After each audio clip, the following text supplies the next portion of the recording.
Students, आज हम लोग इलेक्ट्रिकल मेजरमेंट्स एंड इंस्ट्रूमेंटेशन का एक टॉपिक पढ़ेंगे। Subject code EE204 linear variable differential transducer, जिसको हम शॉर्ट में LVDT भी बोलते हैं। इसके पहले वाले लेक्चर में मैंने आपको ट्रांसड्यूसर का क्लासिफिकेशन समझाया था, ट्रांसड्यूसर का वर्गीकरण समझाया था। उसी को आगे बढ़ाते हुए अब हम लोग एक एक करके ट्रांसड्यूसर्स का अध्ययन करेंगे। तो ये हमारा एक ट्रांसड्यूसर है, LVDT linear variable differential transducer. सबसे पहले स्टूडेंट्स आप देखें, ये हमारा एक पैसिव ट्रांसड्यूसर है, मतलब इसको ऑन करने के लिए हमारे को एक्सटर्नल पावर सप्लाई की आवश्यकता पड़ती है। दूसरी बात, ये हमारा जो ट्रांसड्यूसर है, ये लीनियर डिस्प्लेसमेंट हमारा एक फिजिकल क्वांटिटी है, उसको वोल्टेज हमारा एक इलेक्ट्रिकल क्वांटिटी है। तो ये ट्रांसड्यूसर हमारा लीनियर डिस्प्लेसमेंट को वोल्टेज में कन्वर्ट करता है। तो जैसे कि आप देखें, मैंने एक डायग्राम बनाया है इसका, उसमें आप देखें मैंने इसके अंदर दो ट्रांसड्यूसर यूज़ किए हैं।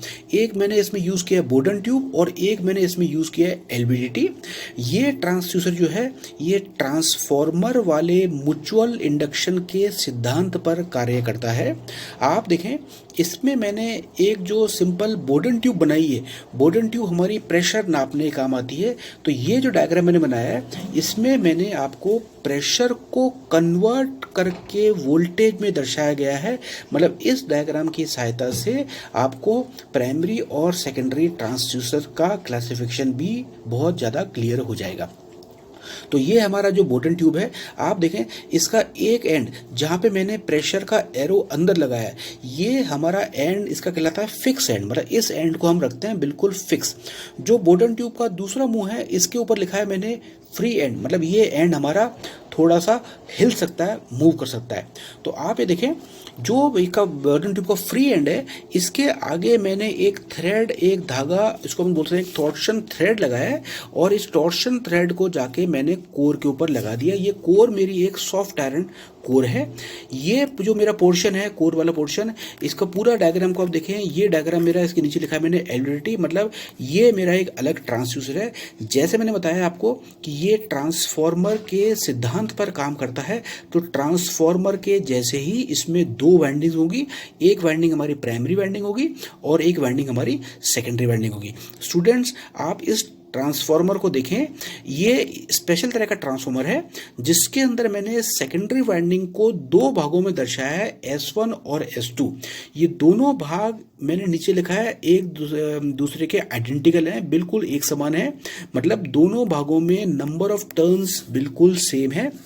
जैसे हम बोलते हैं, सपोज S1 में नंबर ऑफ टर्न्स 10 हैं, तो S2 में भी नंबर ऑफ टर्न्स 10 ही होंगे। तो ये एक ही सेकेंडरी वाइंडिंग है, इसको हमने आधे आधे भाग में बांट के दर्शाया गया है। और इसके आगे जो मैंने ये लिखा है प्राइमरी वाइंडिंग, क्योंकि मैंने बोला कि ये मेरा ट्रांसड्यूसर LVDT एक पैसिव ट्रांसड्यूसर है, इसको मेरे को एक्सटर्नल वोल्टेज सोर्स लगा करके, एक्सटर्नल सप्लाई लगा करके ऑन करना पड़ेगा।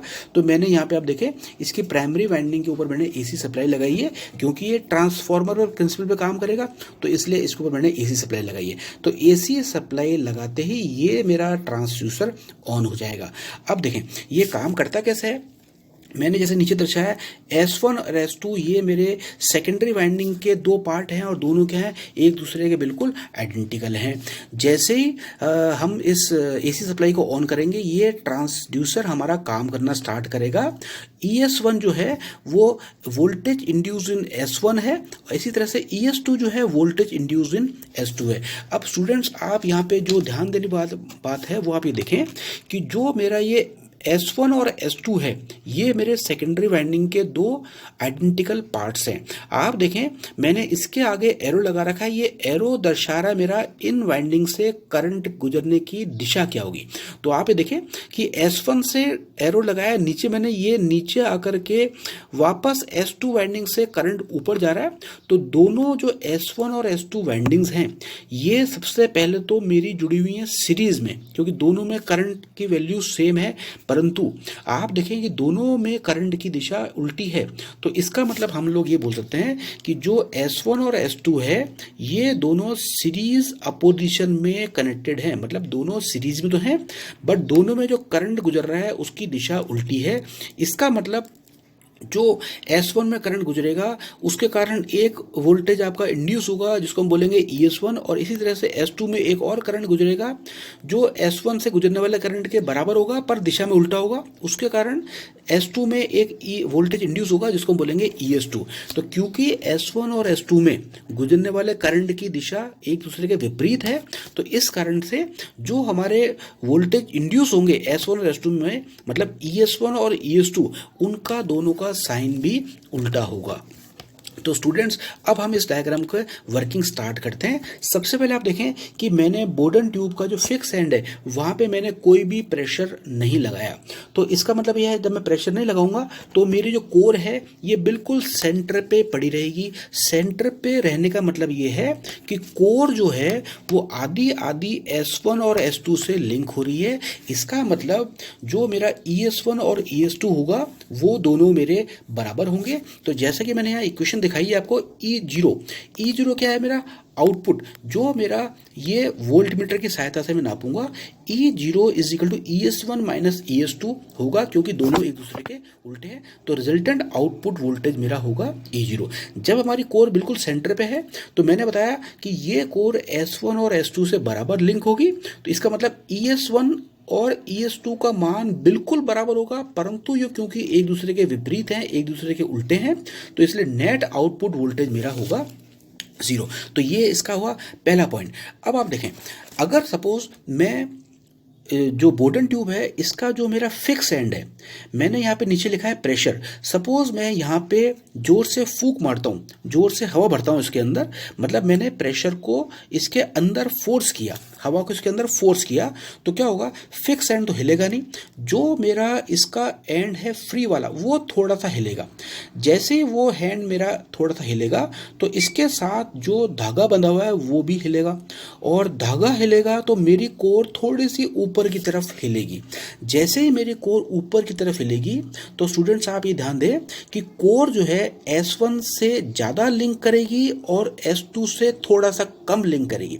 इसके कारण जो ES1 होगा, जो S1 वाले पोर्शन में वोल्टेज इंड्यूस होगा, वो ES2 से थोड़ा सा ज़्यादा होगा। तो जैसे देखो मैंने ये लिखा है second point, when core moves up तो therefore ES1 is greater than ES2। तो ये वाली इक्वेशन आप देखें, E0 is equal to ES1 minus ES2। अगर ये कंडीशन हम यहाँ पे रखें ES1 is greater than ES2 तो मेरा आउटपुट वोल्टेज का मान E0 का मान मेरा पॉजिटिव आएगा। इसी तरह से स्टूडेंट्स अगर मैं बोर्डन ट्यूब के फ्री एंड से प्रेशर को उल्टा लगाऊं, मतलब मैं एरो को अगर नीचे कर दूं, मतलब मैं इसमें हवा बाहर खींचूं, तो इससे क्या होगा कि जो मेरा ये इसका फ्री एंड है वो थोड़ा सा नीचे की तरफ आएगा। इसके नीचे आते ही धागा थोड़ा सा नीचे जाएगा और कोर हमारी थोड़ी सी नीचे हिलेगी। जैसे ही कोर मेरी नीचे जाएगी तो कोर S2 वाले पोर्शन से ज़्यादा लिंक करेगी और S2 वाले पोर्शन से कम लिंक करेगी। इसके कारण हमारा होगा क्या, जो वोल्टेज इंड्यूस ES2 है उसका मान वोल्टेज इंड्यूस ES1 से ज़्यादा हो जाएगा। और अगर हम ये इक्वेशन देखें E0 is equal to ES1 minus ES2, अगर मैं इसमें ये रखता हूं condition ES2 is greater then ES1 तो मेरा नेट आउटपुट वोल्टेज नेगेटिव आएगा। तो स्टूडेंट इस तरह से हमारी एलवीडीटी काम करती है। तो मैंने देखा आप ये नीचे एक इंपॉर्टेंट पॉइंट लिखा है आपका, आउटपुट वोल्टेज का मान मतलब E0 का मान, E0 की वैल्यू देख करके आप ये बोल सकते हैं कि मेरी कोर कितनी हिली, मतलब मैंने प्रेशर इसमें कितना लगाया। और आउटपुट वोल्टेज का जो साइन है उसको देख करके हम ये बोल सकते हैं कि कोर किस डायरेक्शन में हिली। मतलब अगर मेरा आउटपुट वोल्टेज का सपोज मैं कहता हूँ मान मेरा पॉजिटिव आया तो हमें बोल सकते हैं कि कोर ऊपर की तरफ हिली, मतलब मैंने ट्यूब के बोर्डन ट्यूब के फिक्स एंड में प्रेशर को अंदर धक्का दिया, एयर को अंदर धक्का दिया।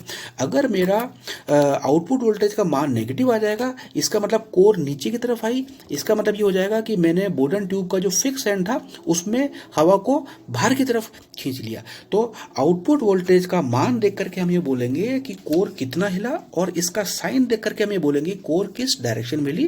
तो ओवरऑल हम लोग ये बोल सकते हैं कि जो प्रेशर है this is directly proportional to voltage. तो ये स्टूडेंट्स ये हमारा बोर्डन ट्यूब और एलवीडीटी का कॉम्बिनेशन है जिसको हम लोगों ने यहाँ स्टडी किया है। यहाँ पे मैंने एक डायग्राम बनाया है आउटपुट वोल्टेज और मैं कोर के मूवमेंट के अंदर मैंने यहाँ पे प्लस और माइनस लिखा है। ये मेरा कोर का मूवमेंट दर्शा रहा है, मतलब कोर अगर सपोज मैं कहता हूँ ऊपर जा रही है मैं इसको प्लस लेता हूँ, अगर कोर नीचे जा रही है तो इसको मैं नेगेटिव लेता हूँ। और वाई एक्सेस पे लिया है मैंने वोल्टेज। तो आप देखें कि ये एक मेरा पैराबोलिक कर्व बना है जो मेरा आउटपुट वोल्टेज और कोर के मूवमेंट को दर्शा रहा है। तो स्टूडेंट्स इसके अंदर हम लोग ये बोल सकते हैं कि जो हमारा प्रेशर है वो एक से ज़्यादा स्टेज में कन्वर्ट हुआ वोल्टेज में। सबसे पहले बोर्डन ट्यूब ने प्रेशर को कन्वर्ट किया डिस्प्लेसमेंट ऑफ फ्री एंड। तो बोर्डन ट्यूब हमारी इसमें हो जाएगी प्राइमरी ट्रांसड्यूसर, और उसके बाद में एलवीडीटी ने इस डिस्प्लेसमेंट को कन्वर्ट किया वोल्टेज के अंदर, तो एलवीडीटी हमारा इसमें हो जाएगा सेकेंडरी ट्रांसड्यूसर। तो स्टूडेंट्स ये हमारा पूरा लीनियर वेरिएबल डिफरेंशियल ट्रांसड्यूसर का कंस्ट्रक्शन और वर्किंग है। ये हमारा एक electrical measurements and instrumentation subject code EE 204 का एक टॉपिक है। धन्यवाद। मैं Mukesh Shahi, lecturer electrical, government polytechnic college Rajmand. Thank you.